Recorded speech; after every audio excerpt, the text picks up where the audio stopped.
Hello friends, विद्या gain educational YouTube channel पर मैं दीपक बगोना फिर आपका स्वागत करता हूं। इस वीडियो सीरीज़ में हम चर्चा कर रहे हैं एनसीईआरटी की पॉलिटिकल साइंस की बुक स्वतंत्र भारत की राजनीति के बारे में। और आज के वीडियो में हम चर्चा करने वाले हैं इस पुस्तक के 6वें अध्याय लोकतांत्रिक व्यवस्था का संकट अर्थात आपातकाल के बारे में। इस अध्याय के बारे में एक वीडियो पहले ही आपके साथ शेयर किया जा चुका है और आज के इस वीडियो में हम आपातकाल के बारे में चर्चा करेंगे। तो चैनल पर अगर पहली बार आए हैं तो चैनल को सब्सक्राइब कर दीजिए।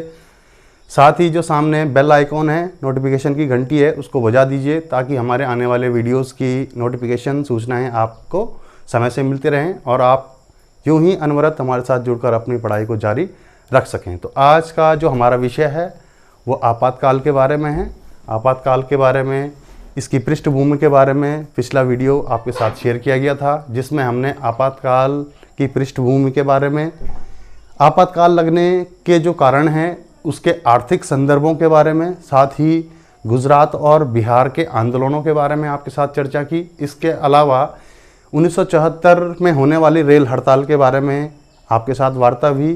साथ ही इस दौर में यानी कि 70 के दशक के आरंभिक वर्षों में सरकार और न्यायपालिका के मध्य जो मतभेद उत्पन्न हुए और इन मतभेदों के कारण इन दो संस्थाओं के बीच में जो संघर्ष हुआ, इस संघर्ष के बारे में भी हमने आपके साथ चर्चा की है।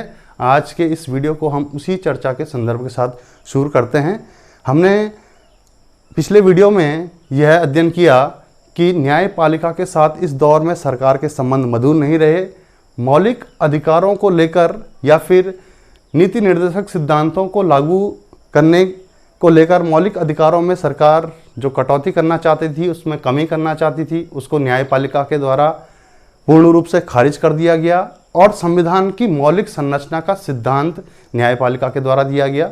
हमने इस दौर में 1973 में न्यायपालिका के द्वारा दिए गए फैसले, जिसको हम केशवानंद भारती मामले के नाम से जो प्रसिद्ध है, इस मामले के द्वारा सरकार ने स्पष्ट कर दिया कि संविधान का एक मौलिक ढांचा है और सरकार अथवा संसद को संविधान संशोधन के द्वारा इस ढांचे में परिवर्तन करने का कोई अधिकार नहीं है। इसके अलावा न्यायपालिका के साथ संघर्ष का जो दूसरा कारण था उसके बारे में भी हमने जाना कि इसका जो दूसरा कारण था कि 1973 में जब भारत के मुख्य न्यायाधीश का पद खाली हुआ तो 3 वरिष्ठ न्यायाधीशों की अनदेखी करते हुए सरकार के द्वारा A.N. रे को भारत का मुख्य न्यायाधीश नियुक्त कर दिया गया। इससे न्यायपालिका और सरकार के संबंधों में और खटास आई। लेकिन सरकार और न्यायपालिका के संबंधों के बीच में संघर्ष का चरम बिंदु तब आया जब 12 जून 1975 को इलाहाबाद उच्च न्यायालय, इलाहाबाद हाई कोर्ट, उत्तर प्रदेश के हाई कोर्ट जो कि इलाहाबाद में स्थित है, इलाहाबाद हाई कोर्ट के द्वारा 12 जून 1975 को फैसला सुनाते हुए इंदिरा गांधी के लोकसभा के निर्वाचन को अवैधानिक घोषित कर दिया गया। समाजवादी नेता राज नारायण, जिन्होंने इंदिरा गांधी के विरुद्ध लोकसभा का चुनाव लड़ा था, उन्होंने हाई कोर्ट में एक मामला दायर किया था जिसमें इंदिरा गांधी के ऊपर चुनाव प्रचार के दौरान सरकारी कर्मचारियों की सेवाओं का सहारा लेने का आरोप इंदिरा गांधी पर लगाया गया था। इसी मामले पर फैसला सुनाते हुए 12 जून 1975 को इलाहाबाद उच्च न्यायालय के न्यायाधीश जगमोहन लाल सिन्हा ने फैसला सुनाते हुए इंदिरा गांधी के लोकसभा निर्वाचन को अवैध घोषित कर दिया। इंदिरा गांधी के निर्वाचन को अवैध घोषित करने से देश में जो राजनीतिक संघर्ष का वातावरण तैयार हो चुका था, उस राजनीतिक संघर्ष को इस फैसले ने प्रज्वलित करने का काम किया और जो पहले से ही सरकार और कांग्रेस के खिलाफ देश का राजनीतिक मिजान हो चुका था, इस निर्णय के बाद इसमें और वृद्धि होना निश्चित था। अब सरकार पर संकट की घड़ी आ चुकी थी। सरकार ने इंदिरा गांधी के बारे में जो हाई कोर्ट के द्वारा निर्णय लिया गया, इस निर्णय के विरुद्ध सरकार ने सुप्रीम कोर्ट में, भारत के सर्वोच्च न्यायालय में अपील की।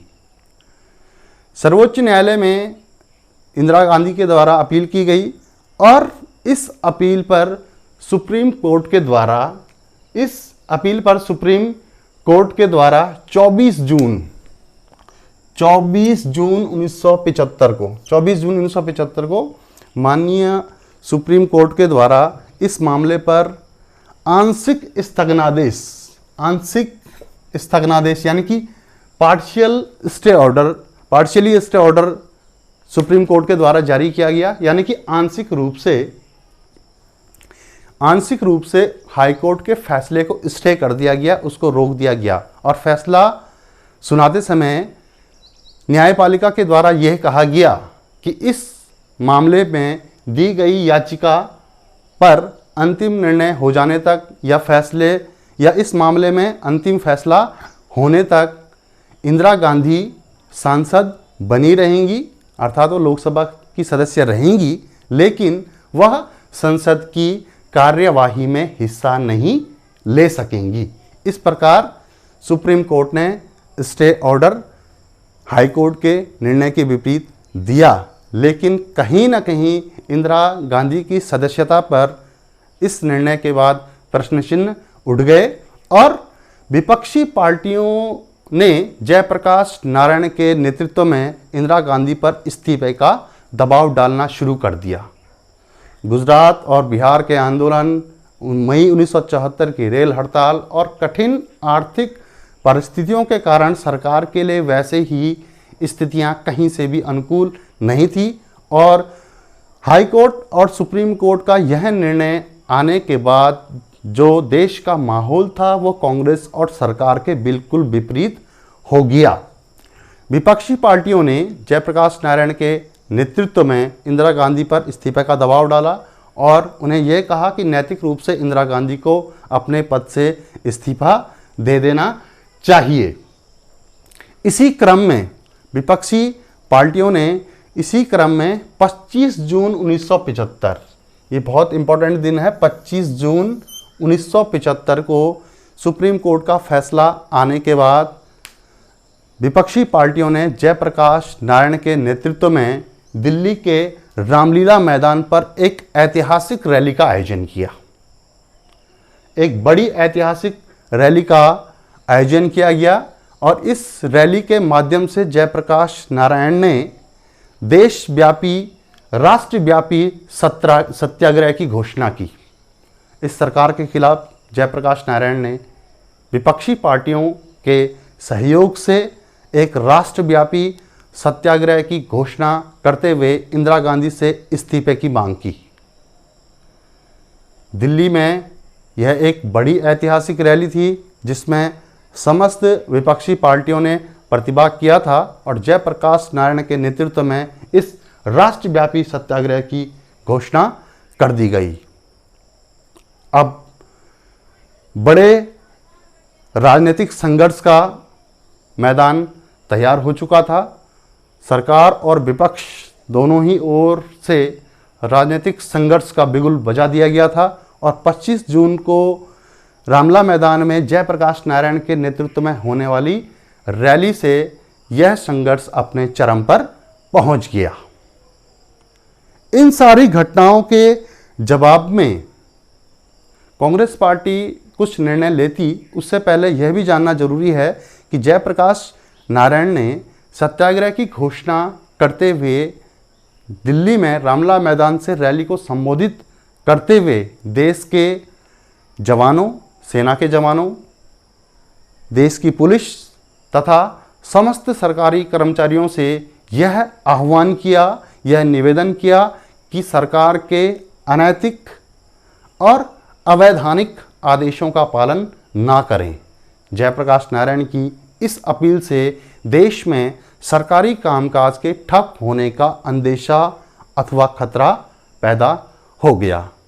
कुल मिलाकर देश का जो जनमानस है उसका मिजाज पहले से कहीं ज़्यादा कांग्रेस के विरुद्ध हो गया।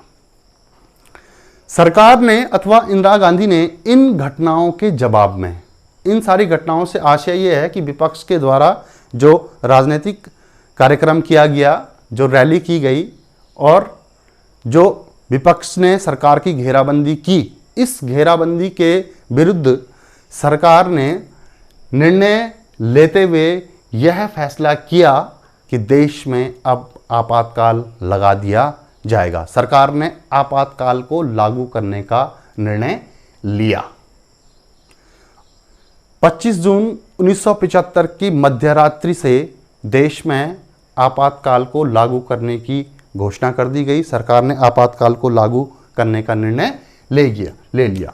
देश में आपातकाल को लागू करने का जो प्रावधान है वह संविधान के अनुच्छेद 352 में इसका वर्णन किया गया है। भारतीय संविधान में 3 प्रकार के आपातकालों अर्थात 3 प्रकार की विशेष आपातकालीन परिस्थितियों का वर्णन किया गया है। संविधान के अनुच्छेद 352 में राष्ट्रीय आपातकाल का जिक्र किया गया है। संविधान के अनुच्छेद 356 में अगर किसी राज्य की संवैधानिक व्यवस्थाएं फेल हो जाएं तो उस स्थिति में राज्यपाल शासन का प्रावधान किया गया है जो राज्यों से संबंधित है, अनुच्छेद 356। और 360 एक और आपातकालीन प्रावधान है जिसको वित्तीय आपातकाल कहा जाता है, जिसका प्रयोग अभी तक देश में कभी नहीं हुआ। और 25 जून 1975 से पहले संविधान के अनुच्छेद 352 का भी कभी प्रयोग नहीं किया गया, अर्थात देश में पहली बार 25 जून 1975 को सरकार ने आपातकाल लगाने की घोषणा की, अर्थात आपातकाल की घोषणा संविधान के अनुच्छेद 352 के अंतर्गत की गई। अगर देखा जाए, तकनीकी रूप से देखा जाए तो यह सब करना सरकार की शक्तियों के हाथ में था, अर्थात सरकार ने अपनी शक्तियों के दायरे में ही रहकर ये कार्य किया, क्योंकि आपातकालीन प्रावधानों के अंतर्गत सरकार को विशेष शक्तियां संविधान के द्वारा प्रदान की गई हैं। तो इस प्रकार अनुच्छेद 352 के द्वारा देश में आपातकाल की घोषणा इंदिरा गांधी के द्वारा 25 जून 1975 की मध्यरात्रि को कर दी गई।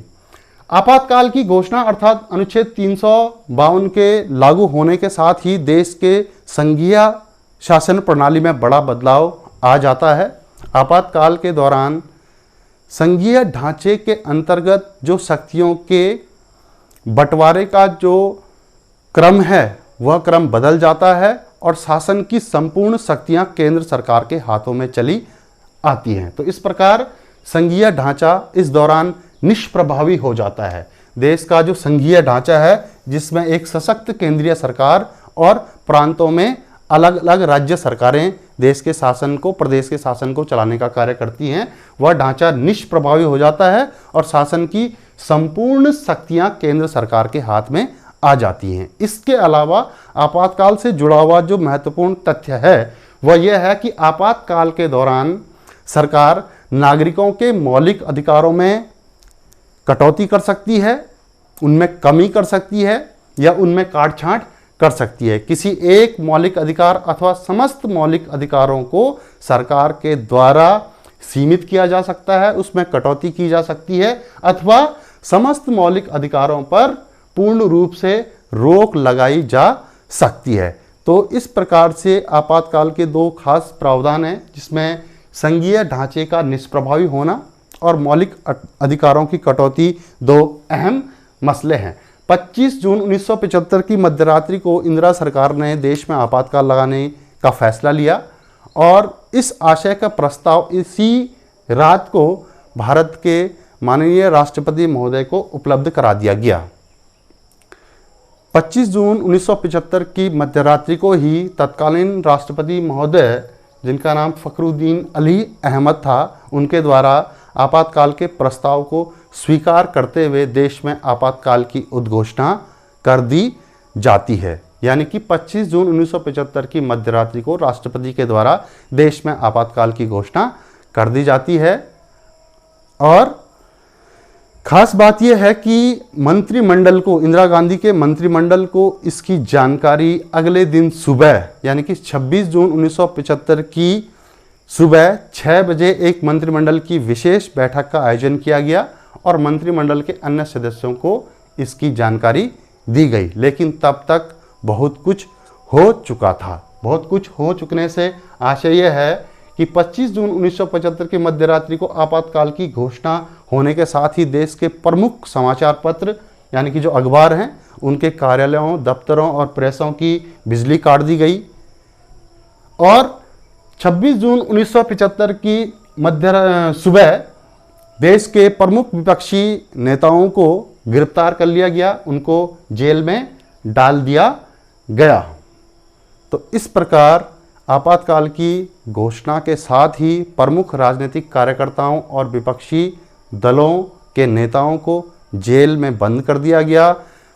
प्रेस और अखबारों के दफ्तरों की बिजली काट दी गई और 26 जून को सुबह मंत्रिमंडल के अन्य सदस्यों को आपातकाल की जानकारी दी गई।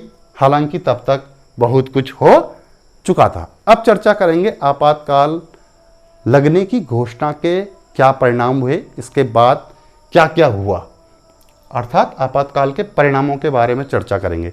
सरकार के द्वारा आपातकाल की घोषणा के साथ ही, आपातकाल लागू करने के साथ ही देश भर में सरकार के विरुद्ध चलने वाला विरोध प्रदर्शन एक बार के लिए रुक गया। देश में हड़तालों पर रोक लगा दी गई। विपक्षी दलों के प्रमुख नेताओं और कार्यकर्ताओं को जेल में डाल दिया गया।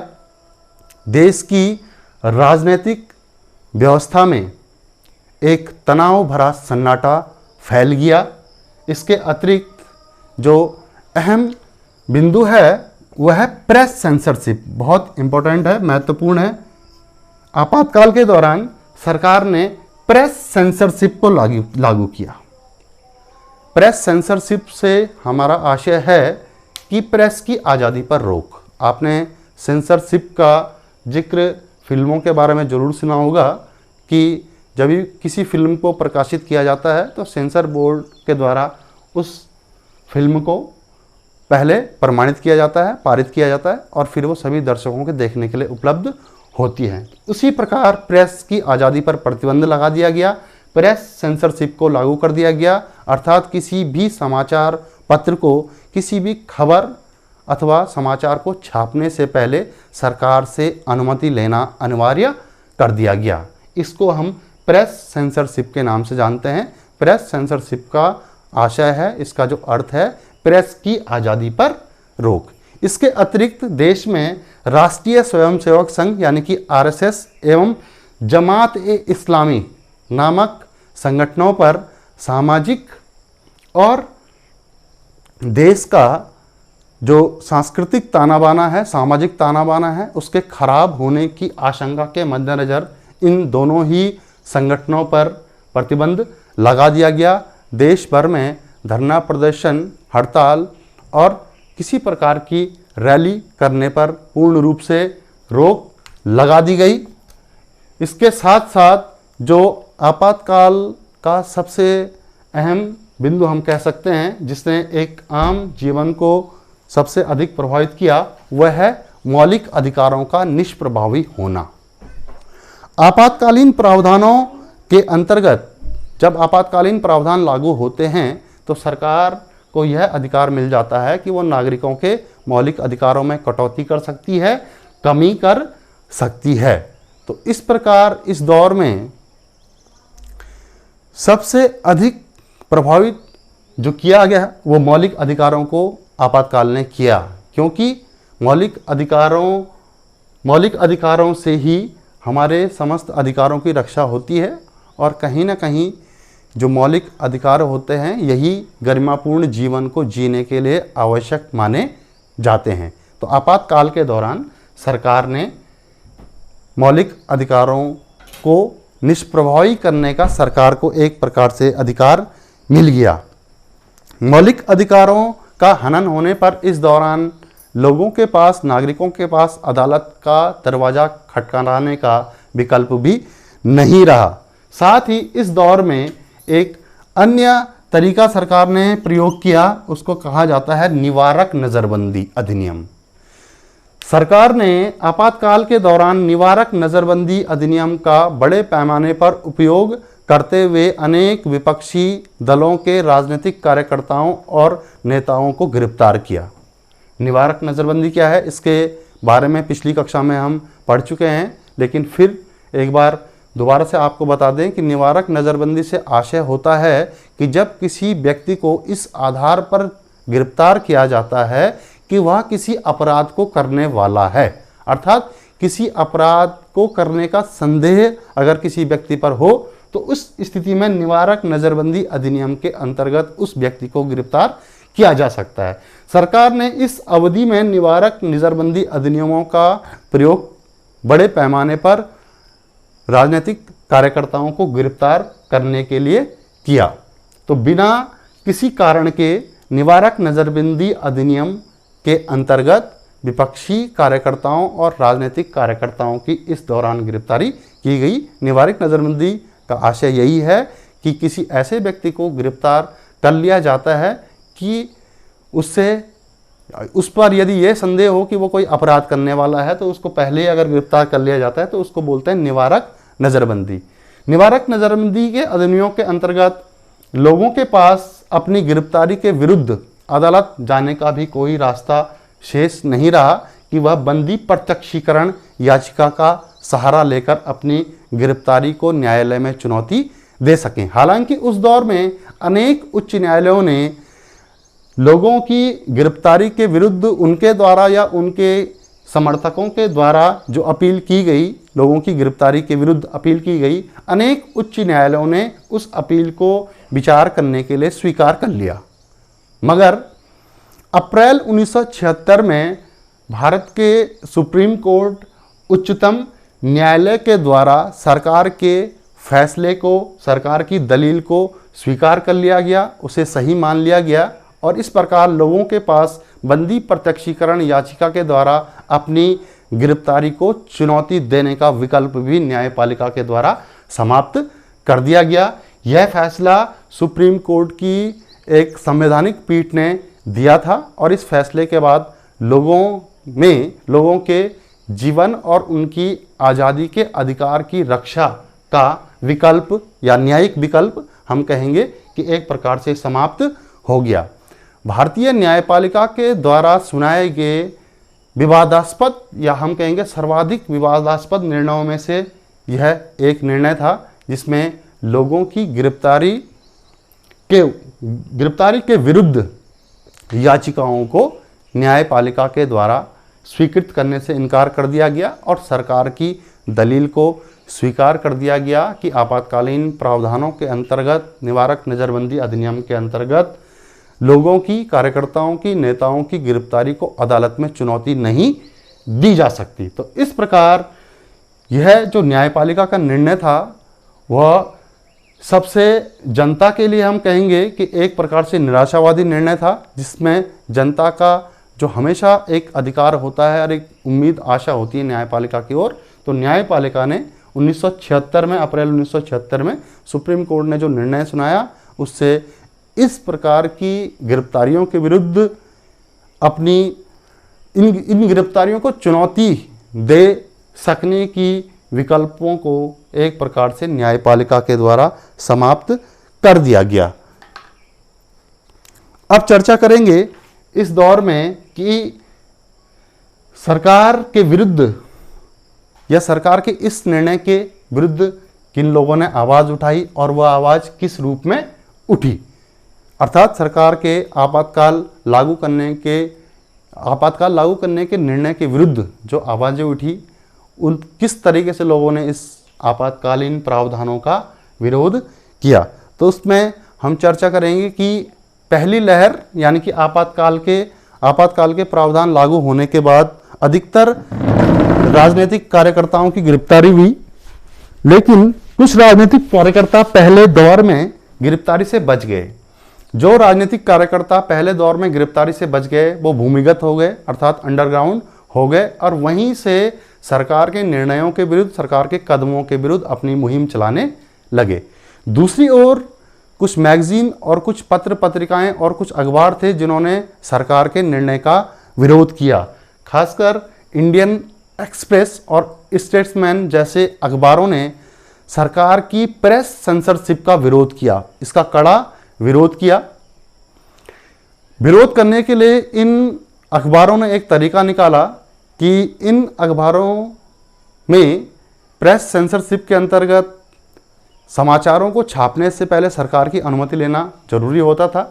तो इन अखबारों ने क्या किया कि जिन समाचारों की अनुमति सरकार से नहीं मिलती थी छापने की, ये अखबार उस स्थान को, जिस स्थान पर वो पर्टिकुलर समाचार छपना होता था, खाली छोड़ देते थे और जनता यह समझ जाती थी कि इस स्थान पर अवश्य सरकार के द्वारा या सरकार के विरुद्ध ऐसा कोई समाचार है जिसे सरकार प्रकाशित नहीं करना चाहती थी। तो एक प्रकार से अपने विरोध को प्रदर्शित करने का एक तरीका था कि जिस समाचार को छापने से सरकार ने इनकार कर दिया हो, उस समाचार पत्र में उस स्थान को रिक्त छोड़कर अपना विरोध जताया जाता था। इसके अलावा कुछ पत्रिकाएं और कुछ समाचार ऐसे भी थे जिन्होंने सरकार की प्रेस सेंसरशिप के आगे घुटने टेक दिए और अपने आप को बंद करना ही उचित समझा। सेमिनार और मेन स्ट्रीम जैसी उस समय की छपने वाली प्रमुख पत्रिकाओं ने प्रेस सेंसरशिप के आगे घुटने टेकना ही बेहतर समझा और अपने आप को बंद कर दिया। इसके अलावा सरकार से छुपके और प्रेस सेंसरशिप को बताते हुए अनेक लीफलेट्स और न्यूज़लेटर भी इस दौरान छापे गए, जिनके माध्यम से जनता के विरोध को इन समाचारों में दर्ज किया जाता था। इसके अलावा विरोध को दर्ज करने के लिए जो प्रमुख सामाजिक, सांस्कृतिक और साहित्यिक हस्तियां थी, उन्होंने सरकार के द्वारा दी जाने वाली विभिन्न उपाधियों को वापस कर दिया। पद्म भूषण से सम्मानित प्रसिद्ध कन्नड़ भाषा के लेखक शिवराम कारंत ने अपना पद्म भूषण का सम्मान वापस लौटा दिया। इसी प्रकार हिंदी साहित्य के प्रमुख लेखक फणीश्वर नाथ रेणु ने भी सरकार के द्वारा प्रदान की गई पद्मश्री की उपाधि को आपातकाल के विरोध स्वरूप या आपातकाल का विरोध दर्ज करते हुए अपनी पद्मश्री की उपाधि फणीश्वर नाथ रेणु ने भी वापस सरकार को लौटा दी। बहरहाल मुखालफत और प्रतिरोध के इतने प्रकट स्वर बहुत ही कम सामने आए, यानी कि बहुत ही कम लोगों ने खुले तौर पर सरकार के निर्णयों का विरोध करने का साहस किया। अब चर्चा करेंगे कि सरकार के आपातकाल लागू करने के निर्णय से संविधान के समक्ष किस प्रकार नई चुनौतियां खड़ी हो गई। सरकार ने आपातकाल लागू करने का निर्णय लिया, लेकिन आपातकाल के साथ साथ सरकार ने संविधान के सामने नई चुनौतियां पेश की। वो किस रूप में आई, आइए अब जानते हैं। हम जानते हैं कि 12 जून 1975 को इलाहाबाद उच्च न्यायालय के न्यायाधीश जगमोहन लाल सिन्हा ने इंदिरा गांधी का निर्वाचन अवैध घोषित करा दिया गया और उसके बाद 24 जून 1975 को माननीय सुप्रीम कोर्ट के द्वारा इस पर आंशिक स्थगनादेश सुनाते हुए इंदिरा गांधी की सदस्यता को बरकरार रखा, लेकिन उन्हें संसद की कार्यवाही में हिस्सा लेने पर क्या लगा दिया, प्रतिबंध लगा दिया। इलाहाबाद हाईकोर्ट के इस निर्णय के आलोक में सरकार के द्वारा वर्ष 1976 में संविधान में संशोधन किया गया। संविधान में संशोधन किया गया और 42वां संविधान संशोधन पारित किया गया। इस 42वें संविधान संशोधन के अंतर्गत भारतीय संविधान में बड़े पैमाने पर बदलाव किया गया। सबसे बड़ा बदलाव तो ये किया गया कि इंदिरा गांधी का निर्वाचन हाईकोर्ट ने अवैधानिक घोषित किया था, तो सरकार ने सबसे पहले प्रधानमंत्री, राष्ट्रपति और उपराष्ट्रपति के निर्वाचन को अदालत में चुनौती नहीं दी जा सकती, इस प्रकार का संविधान में संशोधन करा दिया कि प्रधानमंत्री, राष्ट्रपति और उपराष्ट्रपति के निर्वाचन को अदालत में चुनौती नहीं दी जा सकती। दूसरा, सरकार ने संविधान में संशोधन करते हुए विधायिका के कार्यकाल को 5 वर्ष से बढ़ाकर 6 वर्ष कर दिया। अर्थात सरकार ने अपना कार्यकाल 5 साल से बढ़ाकर 6 वर्ष करने का निर्णय लिया। इसके अतिरिक्त सरकार ने एक और निर्णय लिया कि आपातकाल की अवधि के दौरान सरकार को यह अधिकार दे दिया कि वह चुनावों को 1 साल के लिए टाल सकती है। इस प्रकार अगर हम देखें, तीनों ही प्रावधानों को साथ में शामिल करें तो सरकार ने उन सारी निर्णयों को बदलने का प्रयास किया जिन्होंने इंदिरा गांधी की सत्ता को कहीं ना कहीं चुनौती देने का काम किया था। और गौर करें इन तीनों ही प्रावधानों पर तो हम ये पाएंगे कि 1971 के बाद अगर सरकार चाहती तो लोकसभा के चुनाव 7 साल बाद यानी कि 1978 में कराए जा सकते थे, क्योंकि विधायिका का कार्यकाल 5 साल से 6 साल के लिए बढ़ा दिया गया। और जो ये विधायिका के कार्यकाल को बढ़ाने का फैसला था, इस फैसले ने केवल अभी के लिए नहीं था, वरना आपातकाल के बाद भी इस फैसले को लागू रहना था। अर्थात देश में अब विधायिका अथवा संसद का कार्यकाल 5 साल से बढ़कर 6 साल हो गया था। तो इस प्रकार 71 से और 76 तक तो सरकार शासन कर सकती थी, तथा आपातकाल में चुनावों को 1 साल तक टालने का अधिकार संसद को दे दिया गया। तो 1 साल तक सरकार और चुनावों को टाल सकती थी। इस प्रकार 1971 से 1978 में चुनाव करवाए जा सकते थे। तो इस प्रकार सरकार ने संविधान के समक्ष भी संसद ने चुनौतियां पेश की। साथ ही इस दौर की अगर अन्य कुछ घटनाएं जो जाननी जरूरी हैं उनका भी जिक्र कर लिया जाए। इस दौरान होने वाली जबरन नसबंदी, नागरिकों को पकड़कर किसी तरह से बलपूर्वक उनकी जबरन नसबंदी की घटनाएं भी इस दौर में सामने आई। साथ ही गरीब लोगों को जबरन उनकी बस्तियां, उनके घरों को उजाड़ना तथा जबरन जबरदस्ती उनको दूसरे स्थानों पर विस्थापित करने की घटनाएं भी आपातकाल के दौरान सामने आई। डियर फ्रेंड्स, इसके साथ साथ इस आपातकाल के संदर्भ में एक विषय, एक उपविषय रह गया था जिस पर आपके साथ चर्चा नहीं की जा सकी। वह विषय है नक्सलवाद। नक्सलवाद का जो संबंध है वह है पश्चिम बंगाल से। नक्सलवाद की शुरुआत पश्चिम बंगाल से हुई। इसके बारे में आपने ज़रूर सुना होगा। देश के 9 राज्यों में यह नक्सलवादी आंदोलन फैला हुआ है। नक्सलवादी आंदोलन की शुरुआत भारत के पश्चिम बंगाल प्रांत के पर्वतीय जिले दार्जिलिंग से शुरू हुई। दार्जिलिंग में एक क्षेत्र है नक्सलबाड़ी, एक पुलिस थाना क्षेत्र है, उसका नाम है नक्सलबाड़ी।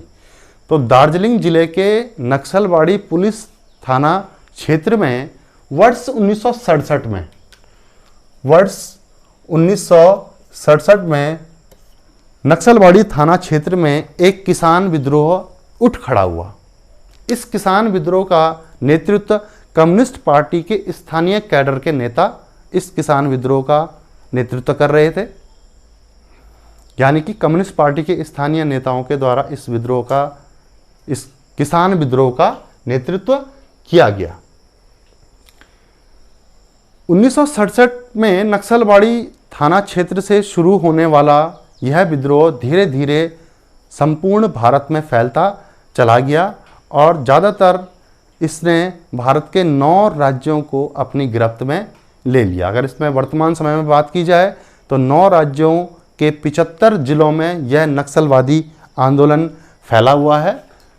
इस नक्सलवादी आंदोलन की शुरुआत में यह किसान विद्रोह था जिसने हिंसक रूप लिया और हिंसक रूप लेते लेते यह किसान विद्रोह नक्सलवाद में बदल गया। 1969 में नक्सलियों ने कम्युनिस्ट पार्टी से अपने आप को पूर्ण रूप से अलग कर लिया। 1969 में नक्सलवादियों ने अपने आप को पूर्ण रूप से कम्युनिस्ट पार्टी से अलग कर लिया और एक नई पार्टी बनाई, कम्युनिस्ट पार्टी ऑफ इंडिया, मार्क्सवादी लेनिनवादी के नाम से एक नई पार्टी बनाई और इस पार्टी का नेतृत्व किया चारू मजूमदार। चारू मजूमदार के नेतृत्व में 1969 में नक्सलवादियों ने एक नई पार्टी का गठन किया। चारू मजूमदार को उन्होंने अपना नेता चुना और इस पार्टी को ये लगता था कि देश में जो प्रचलित लोकतांत्रिक व्यवस्था है एक छलावा है और इस व्यवस्था के विरुद्ध इस नक्सलवादी आंदोलन ने गुरिल्ला युद्ध की रणनीति अपनाई।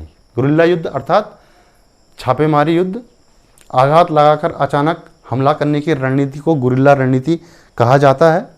नक्सली आंदोलनकारियों ने या नक्सली आंदोलन ने जो धनी भूस्वामी थे उनसे जबरन बलपूर्वक ज़मीनों को छीनकर, जो अमीर भूस्वामी थे, ज़मीनों के मालिक थे, बड़ी ज़मीनों के मालिक थे, बड़ी संपत्तियों के मालिक थे, उनसे नक्सलवादी आंदोलन ने बलपूर्वक ताकत के दम पर उनसे जमीनें छीनकर गरीब और भूमिहीन किसानों में बांट दी।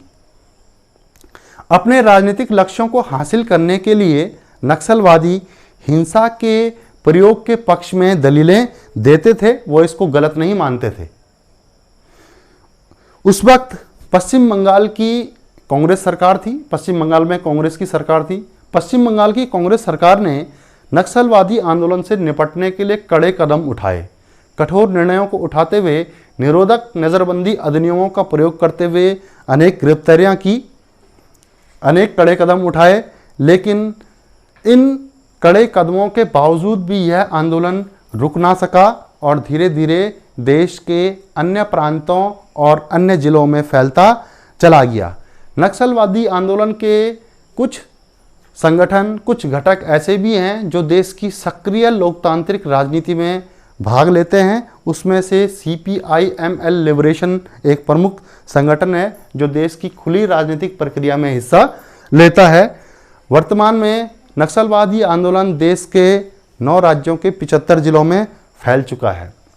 अब इस आंदोलन के कारणों में अगर हम जाना चाहें तो हम ये पाएंगे कि जितने भी अधिकतर क्षेत्रों में ये नक्सलवादी आंदोलन फैला हुआ है वो अधिकतर क्षेत्र विकास की दृष्टिकोण से बहुत पिछड़े हुए हैं और ज़्यादातर उसमें जो क्षेत्र हैं वो आदिवासी बाहुल्य हैं।